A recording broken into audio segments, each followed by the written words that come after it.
Welcome friends, প্রত্যেককে স্বাগত আমাদের ইউটিউব চ্যানেলে।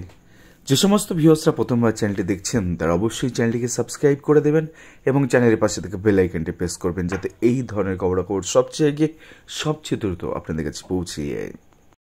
আমরা খুব অল্পতেই ভেঙে পড়ি, বিশ্বাস করুন। কার্যত এই যে মামলাকারী দেখিয়ে দিয়েছেন চোখে আঙুল দিয়ে ধৈর্য কাকে বলে, সাহসিকতা কাকে বলে, লক্ষ্যে অবিচল থাকলে কি কি করা সম্ভব। কার্যত এই রিটে পড়ে আমি তো অভিভূত।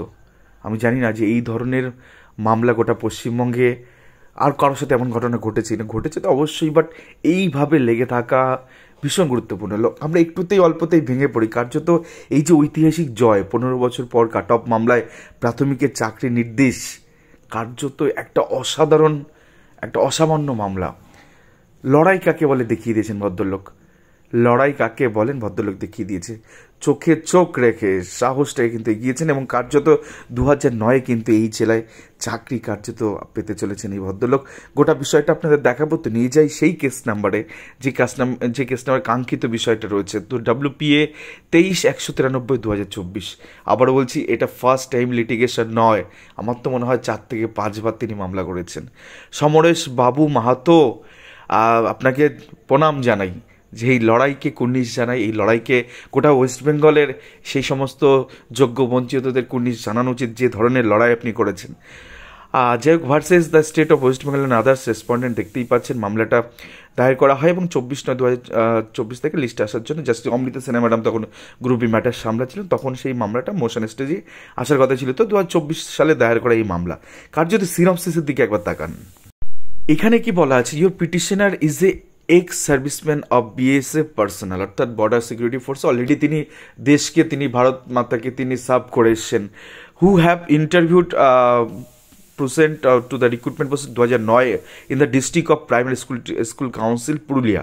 তো পুরুলিয়ায় 2009 ম্যাটারে তিনি ইন্টারভিউ দিয়েছিলেন, কিন্তু কার্যত তাকে ইন্টারভিউতে প্রথমে বাদ দেওয়া হয়। কেন বাদ দেওয়া হয় গোটা বিষয়ে আমরা ঢুকছি না ফ্যাকচুয়াল অ্যাসপেক্টে, বাট তো সেক্ষেত্রে দ্বিতীয় দফায় তাকে যখন আলাদা করে কোর্টের অর্ডারে পারমিশন পেয়ে তাকে আলাদা ইন্টারভিউ বোর্ড করানো হয়েছিল এবং সেখানে তাকে 18.78 নাম্বার দেওয়া হয়েছিল। In the total here in the cut off marks was determined as 18.57। তো 18.57 কাট অফ মার্কস গেছে, তো তিনি নাম্বার পেয়েছেন 18.78। But the set council internationally withheld the letter of appointment in favor of the petitioner through other similarly employed candidate who have favored with such letter appointment for the post of primary teacher। তো সেক্ষেত্রে তার এই জিনিসটিকে আটকে রাখা হয়েছিল কোনো কারণের জন্য, উইথহেল করে রাখা হয়েছিল। গোটা বিষয়টা যদি আমরা একটু ডিপলি যাই তো দেখতে পারবেন, এই যে তাকে দ্বিতীয় দফায় ইন্টারভিউ করানো হয়। Date of written test 16 May 2010 at 12টার সময়, এবং সেক্ষেত্রে তার রিপোর্টিং টাইম দেখতেই পাচ্ছেন। আর উপরে লেখা আছে প্রাইমারি টিচার রিক্রুটমেন্ট 2009, আর পুরুলিয়া ডিস্ট্রিক্টের ঘটনাও কিন্তু বলছি। তো কার্যত প্রথম দফায় তাকে ইন্টারভিউ নেওয়া হয় না, দ্বিতীয় দফায় মমন হাইকোর্টের কাছে মামলা করে তিনি ইন্টারভিউর সুযোগ পান এবং কার্যত তিনি ইন্টারভিউ দেন। তারপরে তিনি সেখানে দেখেন যে তার নাম্বার কিন্তু কোথাও কি প্রথম দফায় প্রাথমিক শিক্ষা মানে এই কাউন্সিল জানেন যে তার নাম্বার কাট অফের থেকে বিলো নাম্বার তিনি অবটেন করেছেন। পরবর্তী ক্ষেত্রে বেশ কিছু পিটিশনার তারা কিন্তু তার নিচে সেটা রিডিউস হয়, কোর্টে অর্ডারে বেশ কিছু প্রার্থী চাকরি পান এবং কার্যত তিনি দেখেন যে তার নাম্বারটা সেই পিটিশনারদের থেকে তার নাম্বারটা বেশি। তো সেক্ষেত্রে তিনি ওই যেটা দেখালাম শুরুতেই, যে ওই ধরনের নাম্বার তিনি অ্যাভেল করেছেন, বাট তার থেকে কাট অফ মার্কস কিন্তু পরবর্তী ক্ষেত্রে রিডিউস হয়েছে।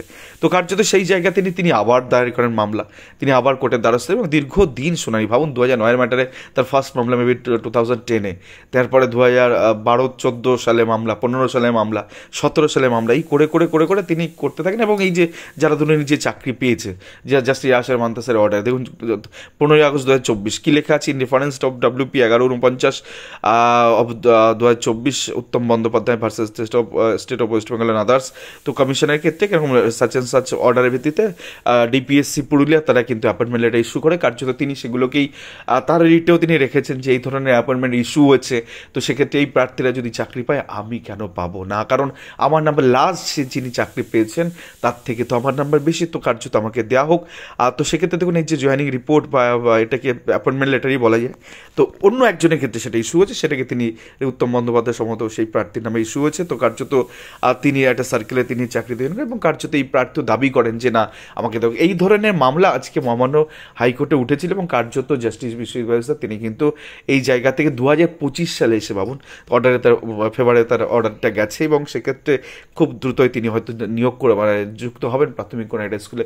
ভাবুন আগে বিএসএফ ছিলেন, হটেবার যে কোনো ক্যাটাগরিতে কাট অফ মার্কস যাই যাক না কেন একজন যোগ্য বঞ্চিত প্রার্থী হতে পারে, বিএসএফ জওয়ান হতে পারে, অন্য কেউ হতে পারে, সাধারণ প্রার্থী, যদি কাট অফের থেকে তারা নাম্বার বেশি থাকে তাহলে অবশ্যই তিনি চাকরি পাওয়া উচিত, চাকরি তাকে পেতে দিতে হবে ডিবিএসসিগুলোকে।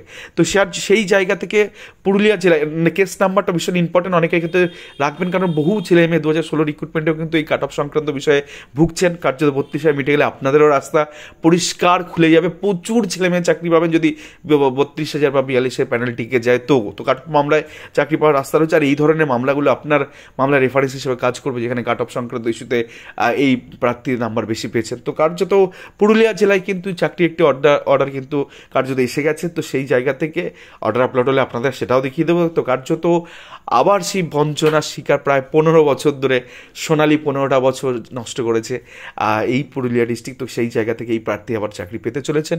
তো যাই হোক, ভালো থাকবেন, সুস্থ থাকবেন, আর এই ধরনের খবরের জন্য অবশ্যই চ্যানেলটাকে একটু সাবস্ক্রাইব করে দেবেন এবং একটু শেয়ার করতে বলবেন, অবশ্যই লাইকটাও করে দেবেন। ধন্যবাদ সকলকে।